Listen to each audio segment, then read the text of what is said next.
Selamat pagi semuanya. Hari ini kita akan menyelami salah satu halaman paling kelam dalam sejarah Indonesia, yaitu pemberontakan PKI Madiun yang terjadi pada tahun 1948.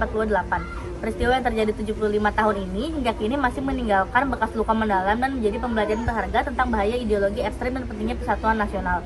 Pada awal 1948, Indonesia masih berjuang keras untuk mempertahankan kemerdekaannya di tengah tekanan Belanda.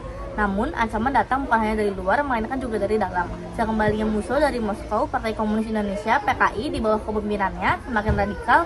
Mereka menuntut penghentian perundingan dengan Belanda dan mengusulkan hubungan intensif dengan Rusia. Puncaknya, pada tanggal 18 September 1948, PKI melancarkan pemberontakan di Madiun. Mereka menguasai beberapa titik strategis, membunuh tokoh-tokoh pro pemerintah, dan mengumumkan pembentukan pemerintahan baru. Musso dan Amir Syarifuddin memimpin pemberontakan ini, mencoba mengganti ideologi Pancasila dengan ideologi komunis. Namun aksi mereka diwarnai kekacauan karena adanya penolakan dari sejumlah pihak. Pemerintah Indonesia di bawah kepemimpinan Presiden Soekarno tidak tinggal diam. Ini bukan sekadar pemberontakan biasa, ini adalah ancaman serius terhadap kedaulatan negara. Kolonel Sungkono ditunjuk sebagai gubernur militer Jawa Timur dan Kolonel Nasution memimpin operasi penumpasan. Sedangkan pasukan pro pemerintah, terutama divisi Siliwangi, bergerak cepat menuju Madiun, siap menghadapi ribuan pemberontak PKI yang bersenjata. Pertempuran sengit pun terjadi. Di tengah kekerasan dan pertumpahan darah, para pemberontak melakukan pembunuhan terhadap pejabat pemerintah dan pemimpin Partai Masyumi dan PNI. Namun dengan kekuatan pasukan pemerintah, akhirnya Madiun berhasil direbut kembali pada 30 September 1948. Pemberontakan mulai mereda dan Musso tewas pada 31 Oktober saat berusaha melarikan diri. Sedangkan Amir Syarifuddin dan pemimpin PKI lainnya ditangkap dan dieksekusi. Apa yang melatar belakangi pemberontakan ini? Salah satu faktor utama adalah Perjanjian Renville. Perjanjian ini mengakibatkan pengurangan wilayah Republik Indonesia dan blokade ekonomi oleh Belanda. Kekecewaan atas perjanjian ini ditambah pembentukan kabinet rekonstruksi dan rasionalisasi di bawah Mohatta tanpa keterlibatan kaum kiri memicu kemarahan dan mendorong Amir Syarifuddin dan kawan paham komunis untuk membentuk Front Demokrasi Rakyat atau VDR dan bekerjasama dengan organisasi paham kiri seperti PKI, BTI, Barisan Tani Indonesia, serta Pesindo, Persatuan Sosialis Indonesia.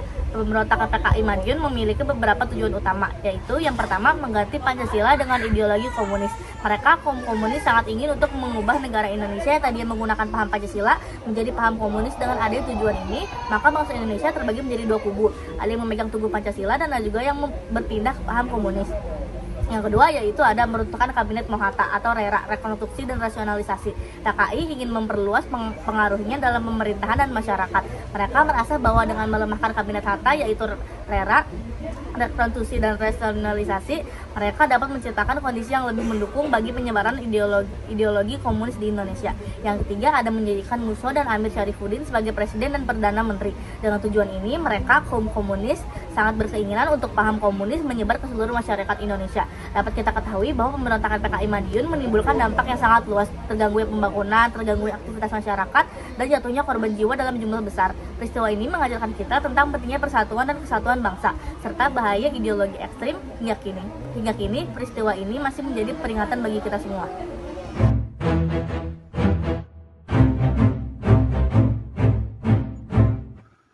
Dari peristiwa kelam pemberontakan PKI Madiun 1948, kita beralih ke pergolakan lain yang mengguncang Indonesia pasca kemerdekaan, yaitu Darul Islam atau Tentara Islam Indonesia yang disingkat dengan DI atau TII.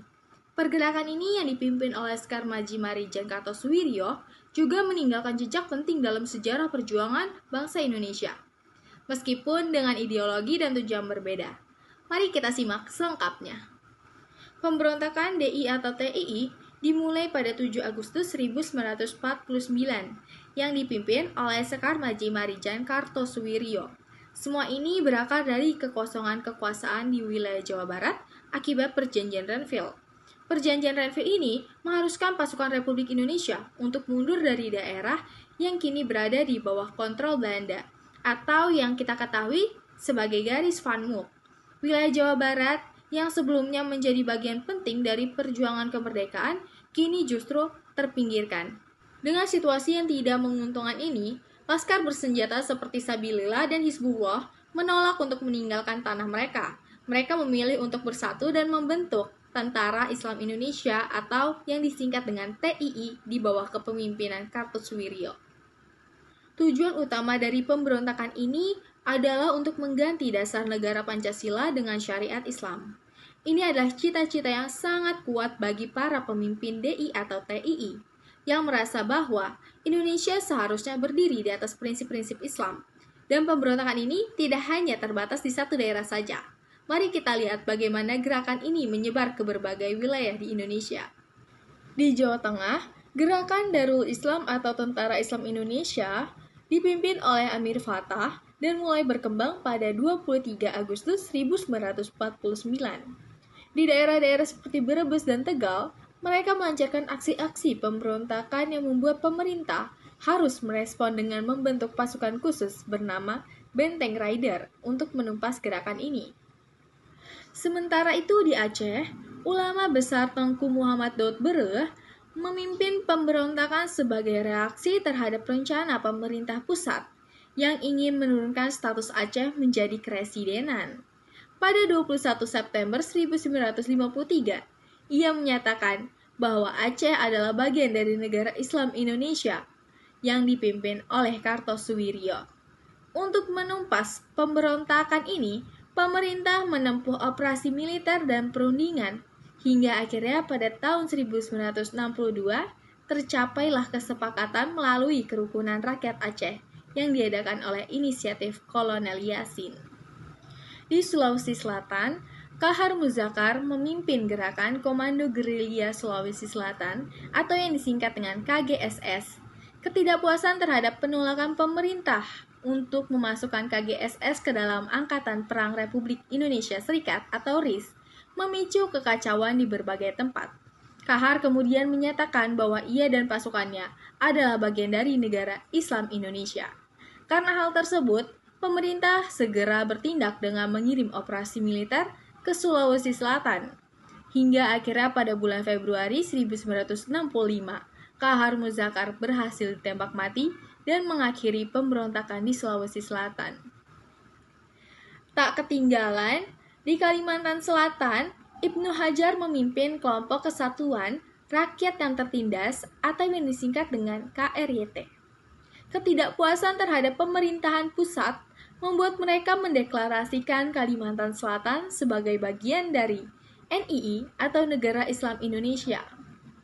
Upaya damai untuk menyelesaikan konflik ini gagal dan akhirnya pemerintah harus mengambil langkah militer dengan menangkap Ibnu Hajar pada tahun 1963.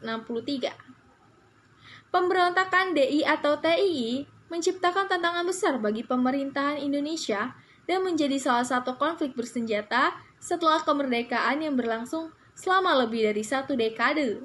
Hingga akhirnya pada tahun 1962, Kartosuwiryo ditangkap dan menandai akhir dari pemberontakan ini.